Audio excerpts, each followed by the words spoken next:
Hi guys, it's Luton here, and welcome to a new show we're going to be creating, which is called From the Heart, and it's going to be starring myself and my good friend Heartless, and we're going to be talking about gaming in general, gaming culture, anything that's related to that, anything that we feel is interesting, and basically just talking around the subjects of the day, or anything that we feel is interesting, kind of off topic, on topic, current, old and new.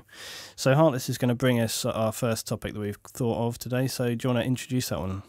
It's how do you feel about achievements slash trophies? Do you think that they bring more to games, or do you think it takes away from it? Yeah, and I mean, achievements and stuff, I don't know. I've never been on par with this, but some people really, really do. I don't think it really takes away from games because it's kind of there and you notice it happening. But I've never been one that's particularly excited about it. Do you? Do you end up sort of chasing after them? Do you think, oh my God, I've got to do this one, this one, this one, or do it kind of just you let it happen as it goes along? Well, with me, the reason I was saying like, do you think it takes away from it is because I know that some people purely play games because they want to get achievements or whatever, Mm. even though it doesn't really do anything. But yet, if they don't get achievements, like when I was playing Doom 3 the other day, I noticed myself doing it. Like I'd been playing it for 4 hours or something and I hadn't got one achievement. And I was like, screw this, turn that off. Really? So yeah, I was like, I don't want to play this anymore. But Do you think it's a little bit of then a case of kind of got to catch them all? Is it that kind of thing? a little bit like that. I Yeah. mean, I've never usually been like that, but I was being kind of greedy with it. But then I realized, just put it back on, just keep playing it because, it's just points. I mean, I know you've got that kind of following where you need to, yeah, what if you completed this game, have you 100%ed this? Yes, I got 1,000 gamer score on Dead Space the other day and I felt achieved, but it didn't actually earn me anything. But the good thing about it was that it made me play Dead Space a lot more, and I really like that game, and that's what I like about achievements. I think I sometimes wonder whether this is a slightly new mentality and whether I just am a bit old fashioned because this whole kind of it ties in a lot with what I'm often talking about from stats. People talking about stats in FPS games mainly, but it's kind of on the same level really, where people it becomes much more about the numbers than Yeah, actually what you're doing in game. And to me, like, I mean, the way I've always thought of games is that it's like a character experience, and it's like when I'm playing through stuff or I'm putting videos up on YouTube, and people go, "Oh, you've missed this, or you didn't do this the right way." I'm like, yeah, there is no right way, I'm doing it the way that I feel it should be played out in the game, or the way I want my character to do it. And the other thing is there's so much emphasis often on characters in game now, and it kind of annoys me sometimes. Sorry, this is slightly off topic, but it kind of ties in. hmm The whole sort of thing of like your character is really. You have no influence over it. When I think of stuff like Red Dead Redemption or whatever, and the character, he's really got a strong narrative, and there's not really much. LA Noir is the same thing. He's got like a really strong presence, so you almost feel kind of detached. Therefore, when it comes to stuff like stats, trophies, achievements, that stuff to me is all kind of by the by. It's sort of like little bits on the side, but I don't care. Like I don't care about 100%ing things. no, Because that's not what I play the game for. And I think that's really what it comes down to, is that everybody plays games for different reasons, and some people are going to care about that a lot, some people are not. Does it take away from the game though? I don't think it necessarily does, but I think it could do if developers and games started sort of tailoring the whole kind of dynamic of the game in that direction. But what's your yeah. kind of experience of it from that point of view? Anyone that you've spoken to playing these kind of things, do you think it really detracts from it, or does it add to it in a way? I don't Well, feel like it adds to it, but do you think so? it's difficult to explain. The only way I can explain my experiences with it is if I sort of went through me with Dead Space, for instance. Like first time in all games, I play it and I purely play the game. Like I don't focus on the achievements at all. If I get achievements while I'm progressing, then cool, why not? But it's all about the game for me. But then once I've completed it, I'll either I'll look at the achievement list, see if there's any ones that are easily achievable, and I'll maybe go for it. Mm. But if not, I'll just sort of leave it, and then it will sit for a few months or something like that, and I won't play the game. But then a while later, I'll think, oh, I haven't got many achievements on that. I'll go back and if I can't be bothered to play one of my new games or start a new game, um, necessarily spend my time focusing on a story. I'll just sort of, faff about, like, going through Dead Space and completing it on Impossible. I mean, it was really difficult, but I played through the game several times again to get to the point where I could, get the complete or upgrade all weapons and stuff like that. And it just made me appreciate Dead Space 1 for what it is now, especially since the other two have came out. Replaying the first one really made me remember how good it was in comparison. Yeah, they are quite different strongly, but I think like what you're saying is right, that it's kind of basically it's giving the game more longevity. So it's increasing the replay value by giving extra stuff. And again, I think that's a new thing when you look at older titles. Older titles would often be like the game, and that's it. And there's nothing, once you've completed it, it's done. There's nothing more to it. Whereas a lot of new games tend to have many kind of levels of how you can play it. They have maybe a bit of multiplayer, a bit of single player, and so on. And then they have kind of these extra achievements, trophies, and bits and pieces, extra little side quests, things that you can do, other alternative ways that you can replay it. And that's the one that I was thinking of. Dark Souls. I've been replaying I've been replaying my own game on that one, my personal game, and first time I played through and I did the I got the Link the Fire ending, but looking through the achievements, there were so many there's so many covenants that I missed because I either didn't have the required faith level, or I didn't go to a certain place, or I didn't do something in the right order. But then because of this, I've restarted a few times, and because I wanted to pick up these couple of achievements, it's made me experience more of the game that I hadn't seen before, and there was so much in the game that I'd missed. But definitely. now I've seen all of it because of that. I think I should point out, though, that as well, that there are plenty of older games who did have that kind of... one thing I'm thinking of is kind of alternative endings. Often when you play through the game, you get a different alternative ending, so that would be a kind of strong replay value for people. They'd get one ending and they'd think, well, that's fine, but I want to find out what the others are, so they'll play it through. But I think an interesting thing to point out is that it's very, very time-intensive, to play through a whole game again just to get an alternative ending. I think that's a bit hardcore for some people, A lot of people would think, wow, I'll do it one more time, but after that, it's a bit much to kind of keep... You'd have to really love a game to kind of keep pushing it.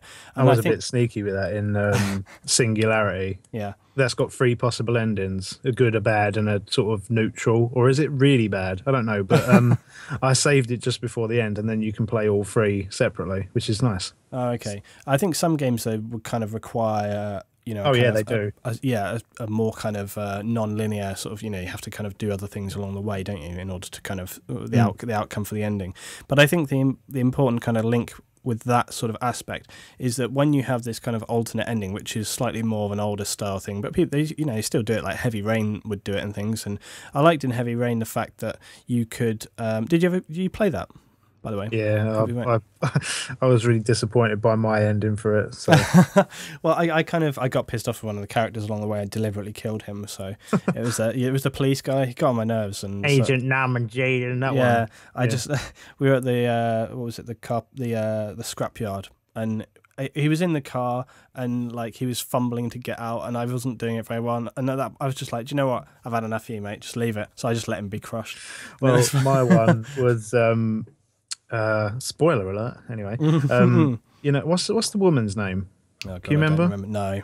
Well, that's how memorable the one who always took off her clothes for no reason. Yeah. Not right near the end. Like it was really near the end where Scott Wajimajiggy's apartment's burning down. Yep. She's having a fit in there, and I'm like, yeah, I can do this. But then I missed my finger slipped off of the L2, and she tripped over a bin and burnt alive, and I lost like the good ending because of that. Oh no. You see, this because is of a bin. Yeah, exactly. But I think this is where achievements and trophies come in, is that they can be kind of like you don't have to go all the way through the game to achieve certain things. Now, obviously, there are some you may have to do, but it's kind of like more of a progressive thing. You can go back through and you can pick little bits and pieces up. I mean, one of my favourite games that I've been playing on this channel right now is Pixel Junk Shooter.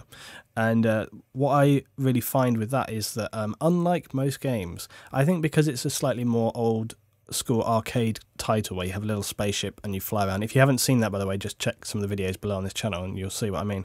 And you fly on the little spaceship and you collect miners and you collect gems. And then when you get to the end of the level, it tells you if you've got all the miners and if you've got all the gems. And very often you'll miss like maybe 1 or 2. And that kind of thing is like, it kind of grates on me because I want to complete each little level. And also, it's not like, it doesn't feel like a major chore, you know, it's just kind of like you'd have to play through the level. I mean, each level's maybe 10-15 minutes, so it's not massively long.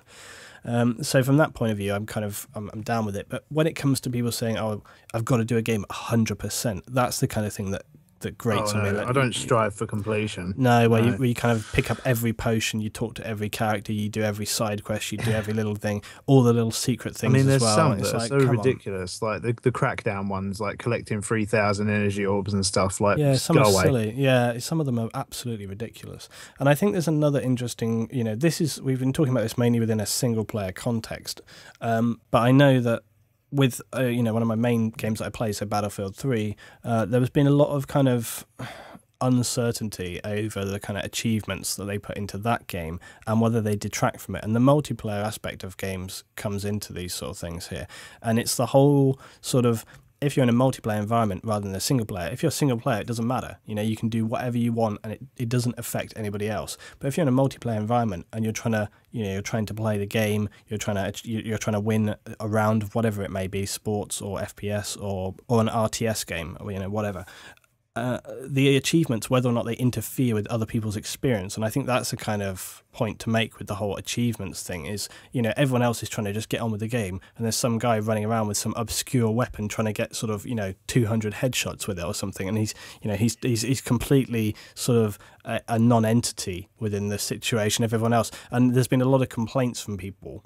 I really, really like when I see, you know, half of the achievements in a game taken up by multiplayer achievements. It really grates on me like terribly, because like there's nothing I loathe more than if you're playing a game like, what was that one I was playing, Wolfenstein. Mm-hmm. It's like you know, get 100 kills in Wolfenstein multiplayer, or come first 10 times in Wolfenstein multiplayer deathmatch, and like you go on multiplayer and nobody plays anymore. It's like old games like that when they've got multiplayer achievements, or new ones as well. If you're not going to play them, I mean, I personally, I don't really play a lot of multiplayer. I will play some, you know, Call of Duty, or I will play Battlefield, or, you know, I'll play Left 4 Dead, things like that, like ones that are supposed to be co-opted. But you know, as far as like other ones where you're not really going to do it much, then it kind of, I don't know why, but it just gets to me. Yeah, I totally agree. And I mean, it kind of, we can go slightly sideways with this. I was actually thinking this week about the whole issue of actually, you know, single player games, should they have a multiplayer aspect? Should they, I mean, basically I'm saying, should games focus more on one element? It's not so common now that you get games that are just purely multiplayer, especially when it comes to sort of AAA titles. They tend to not sort of, you know, they want to hedge their bets and they want to have a little bit of everything. And this has been happening for quite a while now in gaming. For a long time, obviously, we didn't sort of have that aspect, but now because everything's online, it's very easy for them to incorporate multiplayer into the whole setup. But I often question whether it slightly detracts from the main game, or whether you know, whether one is kind of, something is always compromised, because the developers often have limited resources, limited time, so they end up sort of either not fully, you know, producing the best single player campaign that they could, or the multiplayer doesn't benefit, it's almost tacked on or whatever. It's a very, very difficult thing. You need to have a good, you know, resource, or a very, very capable development team in order to kind of build a game where the single player and the multiplayer is definitely on par. I think it's a really difficult balance to strike up, and it's not very often that's done very successfully. But I would like to see a little bit more confidence. You know, I'd like to see more, or a little bit more cleverness. But I think from what I've seen this week from other people commenting, that's one thing that people are really adamant about, is they just want quality. They just want one thing to be really strong. And I think bringing it back to kind of achievements and trophies and things like this, again, like you say, could it detract? It could detract if they start focusing on other elements that aren't really relevant to the main storyline. They start thinking, well, you know, we've got this good story, but, you know, we have to think of the achievements for people. We've got to think of, you know, what are, you know, help the multiplayer people. Did you see my Twitter post? Which one?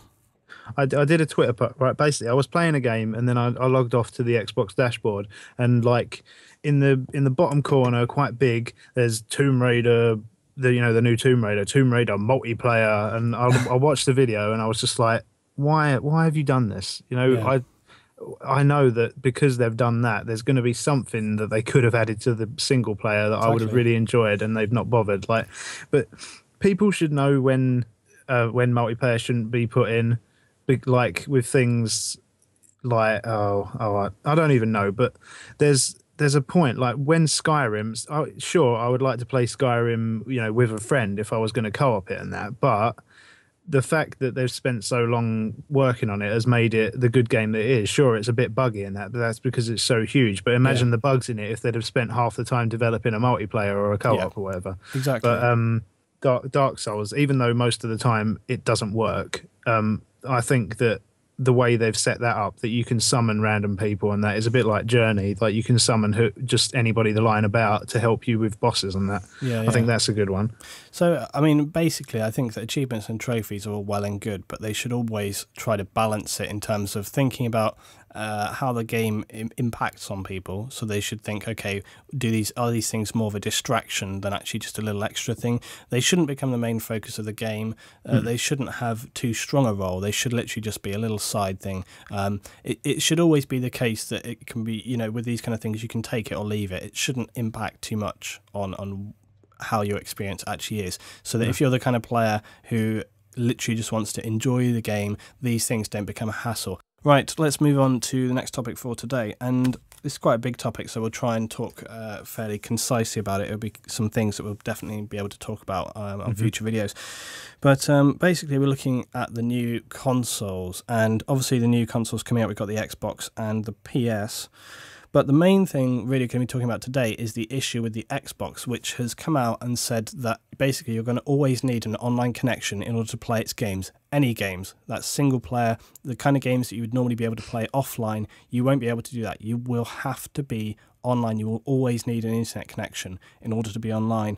The other thing that goes hand in hand with that is that effectively secondhand games are going to be completely taken out of the Xbox. That's confirmed now. For the PlayStation, it's not been announced. However, they are going to be doing some announcements this week. That's not as of today when we've done this video, but they will be talking about that. Now, there has been a bit of kind of speculation with the PlayStation when it comes to these kind of things. People are saying, well, will Sony go in the other direction with that? Will they allow pre-owned games? Are Sony going to kind of exploit that hole where Xbox have left, the fact that people really, really enjoy being able to buy pre-owned titles? Or are they basically going to sort of be on board and completely cut that out now? I think they would be in a position to do that because I'm pretty sure Sony, as much as Xbox and Microsoft, dislike pre-owned titles because in essence it kind of does lose them revenue in some ways. It might be because it might be the reason you need to have an internet connection is because they're trying to constantly look up the CD key or something. I don't know how it works, but like maybe they're trying to stop piracy that way or something. I think not legit copies. It is. Well, I don't think about piracy, but I think it is to do with that. Yeah, it's to do with kind of recognizing the game that you're playing, so that, for example, because if you think about it, they wouldn't have any other way of doing it. Other than it's somehow kind of burning that information into your system when you use it. I think that's the idea, is that you kind of, that must be, I don't have any detailed information because they haven't really given any very, very detailed information, but it is confirmed that you will need to be online. It just doesn't make sense because like, if you've got to be online, like what if you were to, I don't know, take your console on a caravan holiday, for instance, like, and you plugged it in, want to play one of my games, oh, I'm not connected to the internet, I can't play my game. And then on the flip side as well, if they're saying if it is to, stop you from pirating or, getting these pre-owned titles or whatever, if they're stopping that completely, does that mean it'll also stop it if, for instance, like one of my friends has played their game at home and then they want to bring it over to your house and say, "I'll check this game out," but then it says, "Oh no, this has been played on another console. You must have bought this as a pre-owned." You won't be able. You wouldn't be able to do that. It will only. That's just defeating the whole social aspect of gaming. I mean, like I remember the days when you used to come around with all your friends like playing Time Splitters 3 on the PS2, and you had split screen and all that. You rarely get split screen anymore, and now they're also defeating the fact that you can bring your other games around other people's houses as well. I mean, if that's actually going to do that, I mean, that's going to really Yeah, I think it's bad. cause some problems. I think it's going to piss people off, but the problem is that it's one of these things where if all, and this is why I say Sony haven't come out and said that they're going to do this yet, but I feel that they are, and the reason that I feel that they are is because if they all sort of go along it together, then there is no real kind of option there. People are just going to be lumped with it. It's going to be a case of do this or just stop gaming. And, that's the kind of problem that you're going to have. I mean, there was this was from Edge magazine this week, my little quote here. And from the article they wrote, it says, ultimately, Microsoft has asked itself a simple question. Who wants to play games on a next generation Xbox and yet doesn't have access to the internet? The answer is not enough to make a considerable difference. And I think that's basically what they've decided is that, for the amount of people that they feel are going to be, irritated by this is imbalanced by the people that they know are just going to go, well, that's really annoying, but I'm still going to play. So that's pretty much what it comes down to is they're just playing the numbers. I think it's really irritating. I think it's a really frustrating and kind of a slap in the face to people that have supported them for a long time, It's just a horrible thing to do. I mean, like, I'm fortunate enough to have like quite a good job and whatever, and I can afford to go out and get a game on release day. If I want it particularly, but like the rest of the time, I'll go to CEX or something, or I don't know, the pre-owned section of game and buy some tat that I can just sort of play on an off chance that I can't be bothered to play another game. Whereas, I won't be able to do that now. And also, if you've got, like some of my friends, they can't afford to buy titles even when they've been out for ages. I mean, Call of Duty and stuff like that, they're still 40 quid now and they've been out for ages. So, they're probably just never going to be able to have these things. And what's going to happen to rentals as well, like Love Film and that? Are they going to cut a deal with them, or are they just going to completely take away the whole new release titles on there as well? I can't imagine how they would do it. I think, as far as I could understand it, that would go as well. I've got no idea how else they would get around it. But I think we need to really, we don't need to panic too much about this. Just sort of see how things pan out. I mean, one other little quote here, which was kind of good. As I say, Sony haven't come out and said what they're going to do about this, but it does say here that, they're saying Sony has left its own second-hand console game market as it exists today. It would be an easy PR win in the next gen console thing, and I think that's so true. I mean, that's the thing is, personally, I feel like Sony must go in the same direction. I hope they won't, but I feel like they will.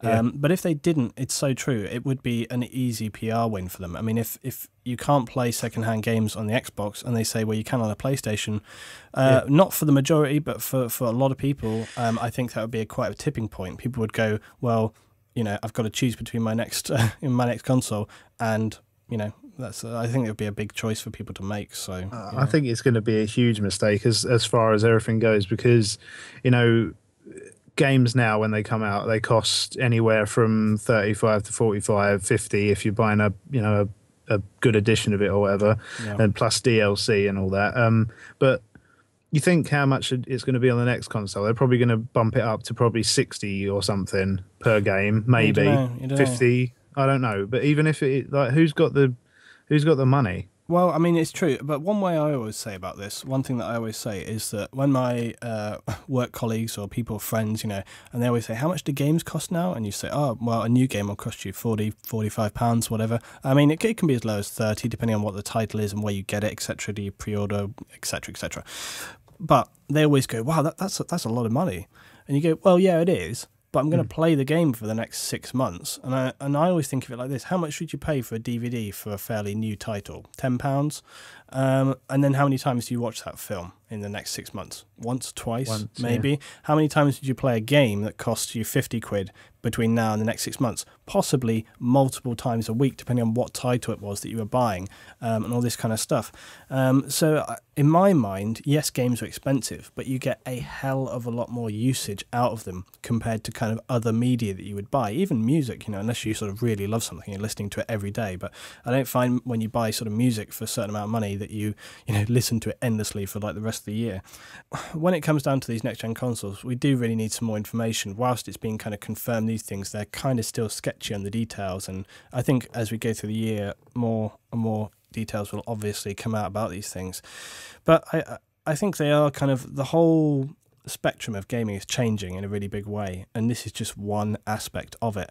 No. I think it's really naive and short-sighted of them to think that it's just a given that everybody has internet connection for their titles now. They just don't. I mean, not everyone has a stable internet connection either. Yeah, I mean, what if it drops? Will it do what Dark Souls does and throw you out of the game? yeah, I mean, for example, I was playing Far Cry 3 recently, and it was for 2 or 3 days, their side of things. It wasn't my connection. It was actually their server side was having an issue. But because you have to be online to kind of connect to their sort of stat thing, so I think what it is with Far Cry, when you play it, it kind of real time relates your kind of stats or info. It comes back to the whole achievements thing. Actually, this is a very good link, because it kind of it does interfere with your game. The whole kind of achievement stats thing. They're kind of updating it so that you can see in real time your friends, like how they're doing, what they've achieved in the game. So it pops up when people have done new achievements.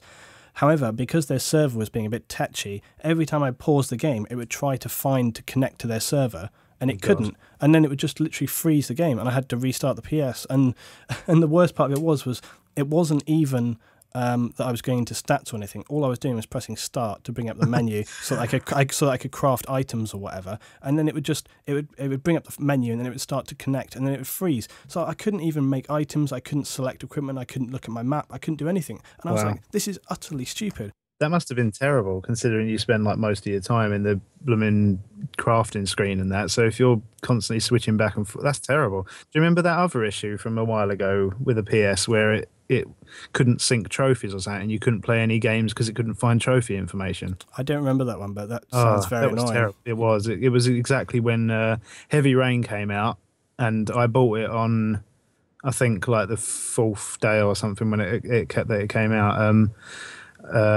And I put the disc in and then loaded it up, and it sort of got to about 56% or something, and then stopped and said can't find trophy information, returning to the home screen. And I was just like, what are you talking about? And then like I looked it up, and everybody was going, this is balls. It's a worrying kind of trend that they feel they're going in this direction. I just think they're kind of, I don't know. I sometimes wonder where these bloody developers come in. Well, not developers. It's bigger than that. But those corporate big heads. Yeah, corporations with their money and their big buildings. I shake my fist at them. Suits, yeah. But I just wonder sometimes where they're going, where they're thinking. I think there's a bit too much focus grouping going on. You know what I mean? Like focus groups with people who don't know what they're on about. Yeah, it really is. It's frustrating as hell. There are some other things to note as well, but again, they get slightly more technical, so I'm not going to go into all the technical stuff, mainly because I don't know what I'm talking about. But but one thing that's kind of interesting is that, as I said, the PS is looking at changing its kind of its makeup, basically. The Sony feel that it was a mistake to make the PS3 so esoteric, apparently, in its architecture, which basically means that it was kind of difficult for developers to work with in terms of the system makeup. So now with the PS4, they're going to be looking to try and make it a little bit more easy to kind of create games for, to get involved with. But it says, importantly, this is also from Edge, it says, importantly, Sony is encouraging coders to get closer to the metal than is currently possible on the next Xbox. It says Microsoft's development environment is more ordered, with studios going to be forced to work with only approved libraries. So it just feels like, again, they're kind of locking things down, is the kind of general feeling. They're locking down people on the buying end of things. They're locking down developers. They're trying to control everything. I think a very good analogy would be that if Microsoft are starting, if the direction they're moving in is to try and, keep hold of something so tight, I think they're in danger of either breaking it because they're holding onto it so tight, or it actually kind of slipping through their fingers, because they're trying to over control things, and I think it's not the good direction to go. They should be kind of embracing the community, working with the community, or the Microsoft, the Xbox community, rather than trying to dictate to them, this is how you're going to play our stuff if you like it or not, which seems to be, to me, where they're coming from. It's just a dangerous way that it's going. Since gaming's become more mainstream, things somewhat seem to be going downhill as far as privacy, corporations, and all this. They just seem to be, like you said, locking everything down and making sure, this game is better with Connect, so you've got to shout stuff at your TV, and like this game you've got to have an internet connection to do it, otherwise it'll F up or whatever. It just it's getting stupid. They're telling people how they Yeah, should they're telling play. people to enjoy their games. Like if I want to play my GameCube, I'll stick in like Resident Evil 3 and then I can play it all day. I don't need Microsoft telling me, actually, well, you can't actually do that at the moment because we're busy screwing things up on our side, and you don't need that. I think I'll be hanging on to my old systems so that Yeah, I've got I know something what to that's play. like when I got my new PC and the guy that I bought it from, like the builder, he forgot to send the wireless adapter with it, so like I had to wait like an extra week or whatever for it, and but it's all right now. But yeah, what you were saying as well about the ISPs, like I've upgraded to that Infinity or whatever now, but before my internet would just drop for no reason whatsoever, and it sometimes happens now with MSN. I know MSN's going soon, but like MSN can just kill your internet connection. So what happens then? It just doesn't make sense to me.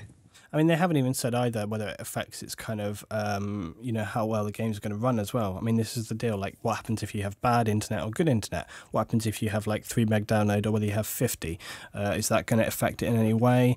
Will you see any kind of spiking in terms of, the game connecting? Will it cause any kind of frame rate lagging, because the game's trying to constantly check? I would imagine probably not. But these are all kind of unanswered questions. They haven't really come out and said it. And I think there's a real danger that when you have these kind of I mean, this is the important point is that it is confirmed, right? They have said that this is going to be a requirement, all right? But they haven't really given more information. And I think it's dangerous to kind of release a little bit of information because then people just start speculating and going, well, what about this? What about this? What about this? Exactly as we are doing right now because we don't have any more information. If Microsoft had come out and said, well, you're going to have to do this, but don't worry because of this, this, this, and this, people would go, oh, that's actually kind of reasonable. But to just come out and say this and then everyone's like, what? Yeah, it is dangerous. I mean, the other day, this is what I was trying to get at a second ago, but I completely lost my train of thought.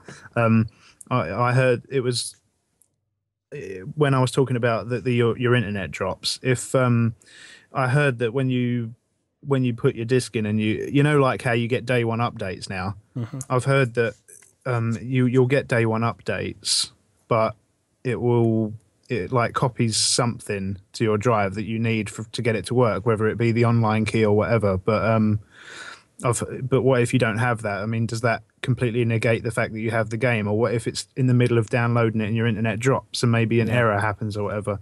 It's things like that as well. It's these things they got to think about. If they're gonna make things like this, they need to really think. Otherwise, it's going to cause a lot of problems. Yeah, and I think there's loads of other bits and pieces that to take note of. Like I can see some other info that I read this week saying that, well, for one thing, that the new Xbox will come shipped with Kinect, so you don't get to choose anymore. It's you're having it whether you bloody like it or not. Yeah, it's a bit more money probably going to be tapped on when you pick that up. Yeah. The other thing is that finally the HD DVD format that the Xbox was using up to now, that's gone. They've conceded defeat. They've conceded defeat to Sony. So no more extra discs for Xbox players. It'll be Blu-ray all the way, which I'm sure people will be very pleased about. But yeah, I mean, they're basically the discs are going to ship with. It says here activation codes.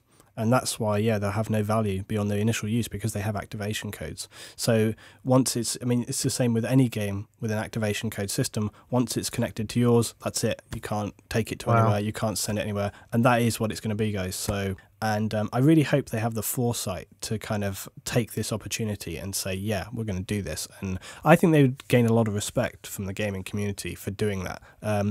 I cannot see any positivity coming out from Microsoft. It's just going to piss people off really badly. And it could severely affect their sales as well. If Sony go the other way, it could really be the nail in the coffin for the kind of Microsoft side of things. And as far as I know as well, the company has not been doing as well recently as well. That's the... What, Xbox or Sony? Yeah. I think Microsoft came out and said that, or I read that they had been making like a loss with that sort of things. But that's not confirmed, guys. That's literally just off the top of my head. I did read it somewhere, I don't know where, so don't take that as set in stone or anything. Yeah, my one was speculation as well. From like I read it on a forum or something like that. There was a That's always topic about it. Like I don't want any YouTube experts coming along and go, actually, Steve, because it was just literally on a forum. Somebody said like, yeah, I saw that there's going to be a day one update that's going to activate your game, and that'll be it. So guys, that's been our first episode of From the Heart. A few bits and pieces to think about, achievements, titles. What do you think about this kind of stuff? And really, do you feel like achievements and trophies, do they negatively impact the game? Think of, like I say, with the Far Cry stuff, where, I mean, that was a really good example that I kind of came in late with, that the trophy achievement system, because they've decided to make it sort of live updating, so it's required to kind of connect to their own system. If that screws up, it actually then starts affecting your single player game, because like I say, I couldn't load the game. It would freeze out because it was trying to connect and it couldn't. And definitely when it comes to the whole Xbox PS4 issue, we want to know sort of, what do you think about this? Do you think it's going to really be a devastating blow to gaming in general? Do you think it's the right way to go? Do you think it's the right way to go in terms of stopping people getting cheap games and therefore perhaps putting more money back into development of games? That's one positive way to look at it, I suppose. We'll be having some more From the Heart coming out very soon. Thanks for watching.